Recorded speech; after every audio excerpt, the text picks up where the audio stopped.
チェックメイト。あ、すまん。いや、わざとじゃないんだよ。寸止めしようと思ったら勢いでぶつかっただけで。Hey guys, selamat datang di Daily Screen.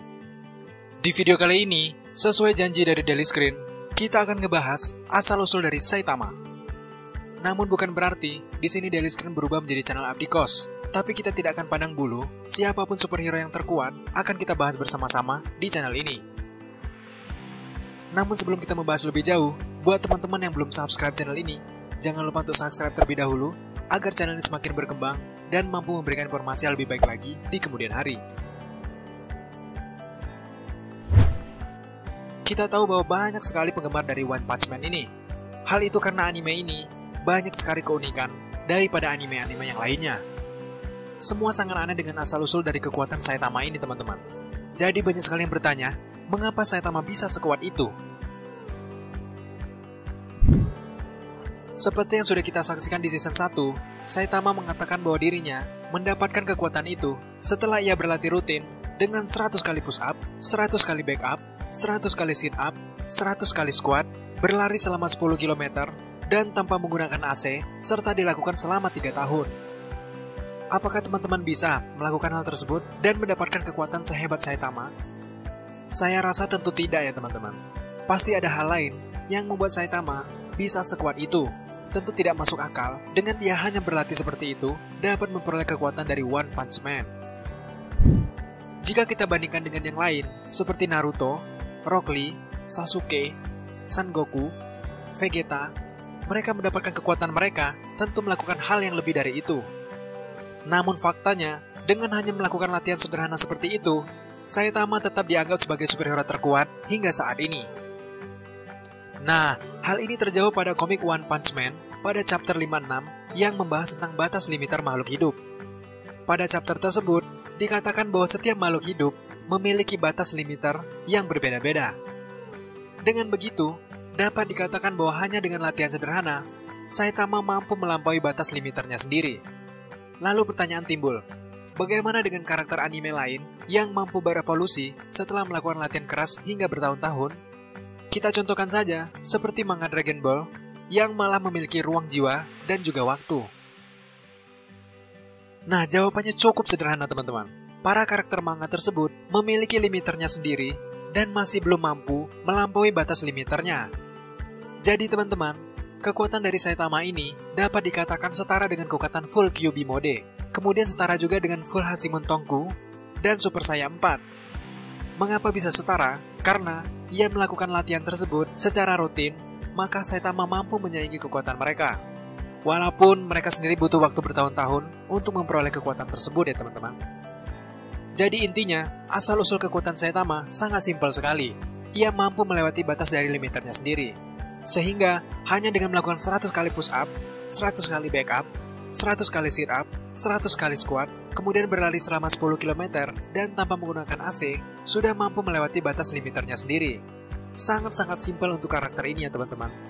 Hal ini yang membuat anime ini menjadi favorit kita semua. Nah, setelah kita mengetahui asal-usul dari Saitama, nah, sekarang kita akan ngebahas fakta-fakta yang ada pada anime Saitama ini sendiri. Belum pernah kalah. Di saat anime superhero lain membutuhkan inovasi agar lebih memberikan kesan menarik kepada para penontonnya, yaitu dengan cara memunculkan lawan dengan sangat kuat sehingga tokoh utama mengalami kekalahan. Tapi berbeda sekali dengan anime ini, teman-teman. Di anime ini, sepertinya tokoh yang membuatnya tidak sangat mencintai tokoh utamanya, sehingga dalam setiap pertempuran, Saitama tidak pernah mencicipi yang namanya kekalahan. Hal ini membuat anime ini sangat menarik dan membuat banyak sekali penggemar. Asal nama Saitama. Saitama diambil dari nama pengarangnya yang tinggal di kota Saitama. Saitama adalah ibu kota dan kota terpadat di prefektur Saitama di Jepang. Kota ini didirikan pada 1 Mei 2001 dan ditetapkan sebagai kota besar pada 1 April 2003. Pasti warga Saitama sangat bangga memiliki anime sekeren One Punch Man. kalahkan musuh dengan 1 kali pukulan. Bagaimana tidak unik, di saat tokoh superhero lainnya mengeluarkan banyak tenaga dan terkadang cedera, bahkan luka-luka, sosok yang satu ini hanya perlu mengapalkan tangannya saja dan mengarahkan ke lawannya 1 kali saja. Tak peduli apapun jenis musuh dan seberapa kuat musuh yang dihadapinya. Dan ini sungguh-sungguh aneh, teman-teman. Rating One Punch Man. Sejak animenya dirilis pada tahun 2015, One Punch Man langsung mencuri perhatian pecinta anime di seluruh dunia dengan keunikan premis yang diangkat, di mana seorang pahlawan super yang tak terkalahkan dengan ciri khas sekali pukulnya ini menjadi inovasi besar dalam anime genre action. Kesuksesan One Punch Man pun terbukti, teman-teman. Anime ini menduduki peringkat tertinggi sebagai anime terbaik versi IMDb dengan perolehan rating sebesar 9.4.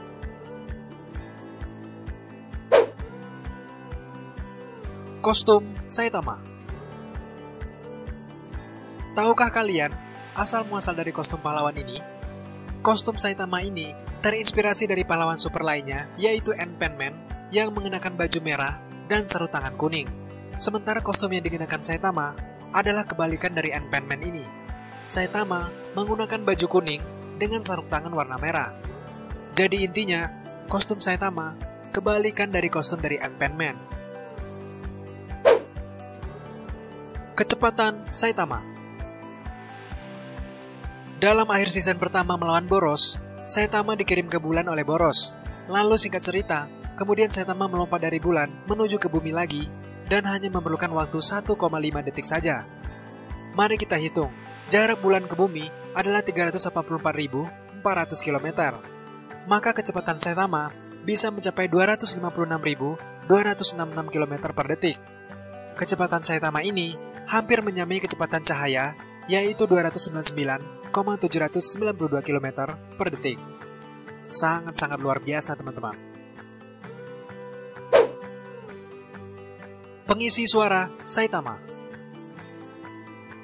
Makoto Furukawa adalah orang di balik pengisi suara Saitama. Lahir pada tanggal 29 September 1989, ia bukan cuma menyuarakan karakter Saitama saja.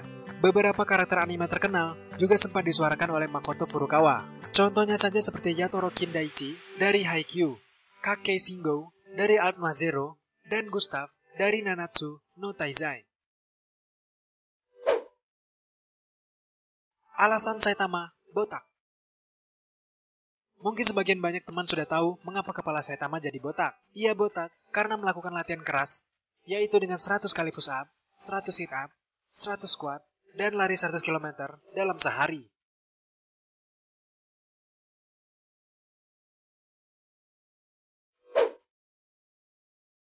Kerja paruh waktu. Sebelum mendedikasikan dirinya sebagai seorang pahlawan super, Saitama bekerja paruh waktu di sebuah toko untuk memenuhi kebutuhan sehari-harinya. Latihan biasa. Saitama mendapatkan kekuatan supernya bukanlah dari hal-hal yang berbau magis, saintis, maupun supranatural. Saitama mendapatkan kekuatannya hanya dari latihan berkala, yaitu dengan melakukan push up dan sit up. Asosiasi Superhero. Asosiasi superhero berisikan banyak pahlawan dan memiliki fasilitas super megah. Asosiasi ini sebenarnya didirikan menggunakan dana dari seorang yang cucunya diselamatkan oleh Saitama pada masa lalu. Untuk menghargai Saitama dan melindungi orang-orang dari monster, dibuatlah asosiasi superhero tersebut. Kebal. Kekuatan fisik Saitama sudah jauh dari manusia biasa ataupun Superman sekalipun. Tubuhnya yang tidak dapat dilukai, bahkan oleh nuklir atau peluru kendali sekalipun, bisa dibilang tubuh Saitama lebih kuat dari baja ataupun berlian yang disebut-sebut sebagai benda terkeras yang ada di bumi. Boros. Dalam sequel anime pertama dari One Punch Man ini, Boros merupakan musuh terkuat yang pernah dilawan oleh Saitama, di mana Lord Boros ini memiliki kekuatan yang amat super, dan kekuatannya ini menjadikan ia sangat kuat. Lord Boros pun merupakan satu-satunya musuh Saitama yang hingga saat ini tidak mati oleh satu pukulan Saitama. Tidak bisa terbang. Berbeda dengan kebanyakan pahlawan super lainnya, bahkan berbeda juga dengan inspirasi karakter Saitama sendiri, yaitu seorang Saitama ternyata tidak bisa terbang, teman-teman. Saitama ini sama seperti manusia biasa, seperti pada umumnya. Hanya bisa berlari dan juga berlompat. Hanya saja, kemampuan dan kecepatan dari lari dan lompatnya ini amatlah luar biasa. Nah, jadi itulah beberapa fakta tentang anime dari Saitama ini, teman-teman. Jadi sejauh ini, apakah teman-teman sudah mengerti atau bahkan teman-teman memiliki pengetahuan lebih terkait tokoh favorit dari Saitama ini? Apabila teman-teman memiliki pengetahuan lebih tersebut, jangan lupa teman-teman tambahkan di kolom komentar dan akan kita bahas bersama-sama. Terima kasih telah menyaksikan video ini. Apabila teman-teman menyukai video seperti ini, jangan lupa untuk subscribe channel ini, like, komen, dan share, serta jangan lupa untuk nyalakan lonceng agar teman-teman mengetahui apabila Daily Scream mengupload video setiap harinya. Terima kasih.